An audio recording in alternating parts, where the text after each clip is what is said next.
got the boat out on the bay. We've got a problem with the cavitation plate sitting on this new 2020 Mercury 4-stroke, 150 horsepower. Let's get this thing warmed up. Let's get it on plane, get the camera set up. Let's see where this cavitation plate's sitting. Then we're going to put this thing back up on the trailer, get it back to the shop. Let's raise the motor. We'll get back out here on the water, get some more footage, and see how it's sitting with the new adjustments.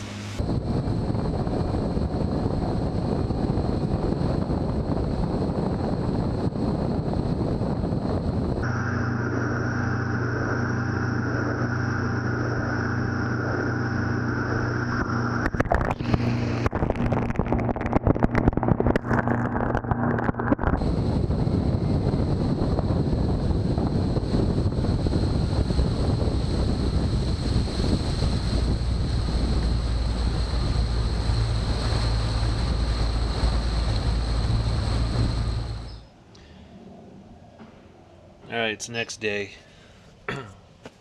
Boat ramp was too busy to do a little bit of filming, so this is what we're dealing with. I have a stepped hull. So transom 7 inches comes down to the V. The issue is 15 inches from the hull, the bottom of the V, to the leading edge of the lower unit. If you put a straight edge coming off of that to where it's touching all the way down the hull, and then you touch that leading edge, she's only about a 1/4 of an inch or so above the bottom of the hull. Talking with Mercury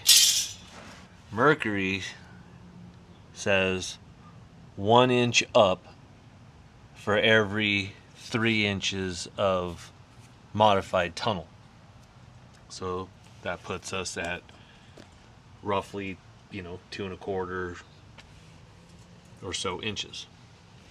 The water's coming through here. So under the top, I don't even know if you would call this a cavitation plate, but coming between the two plates, it's running across here. Well, in the video, I can't see the anode. So it's telling me the water is still coming up through here. And that's what I can see. I can see a little bit of the cavitation plate through the water, but it looks like it's holding the water up and through this area here. If we measure this from the top of the cavitation plate to this little ridge is 1.5 inches, and then we're 2 1/4 inches to go all the way to the top of here. So there's a ridge right here, and then there's the top here. If we come to the bolt holes are 3/4. So the first bolt hole's 3/4 of an inch, 1.5 inches, and then the 2 1/4 inch.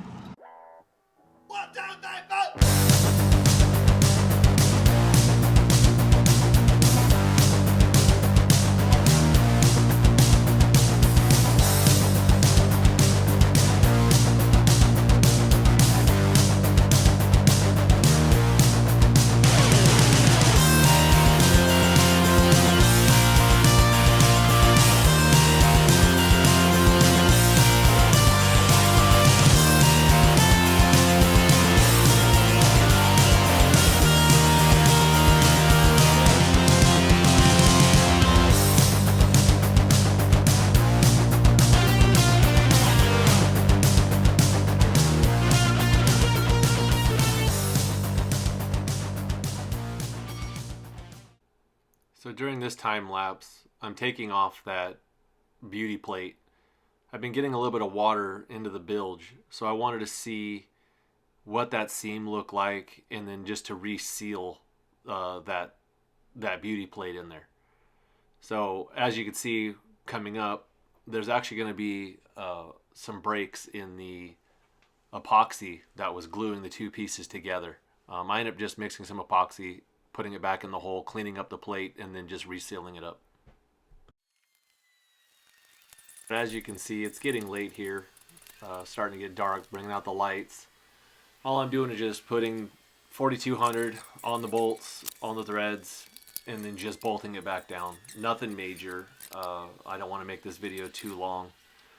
What I'm going to do is we're going to be taking this boat out the next, not the next day, but the day after, giving it time to for the 4200 to set up there.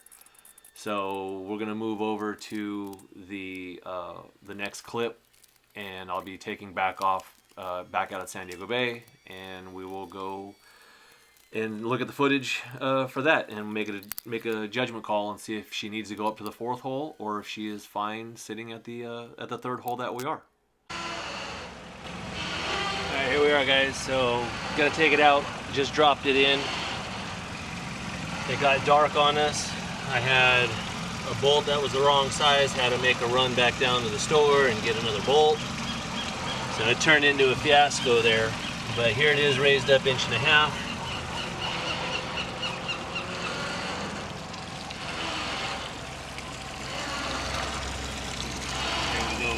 Done inside. So letting her warm up.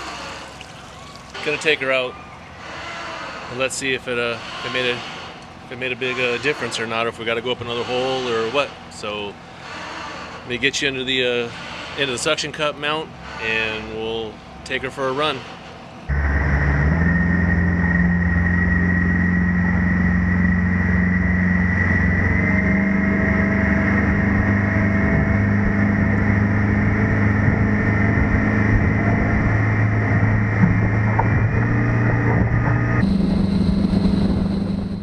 Picked up some RPM here.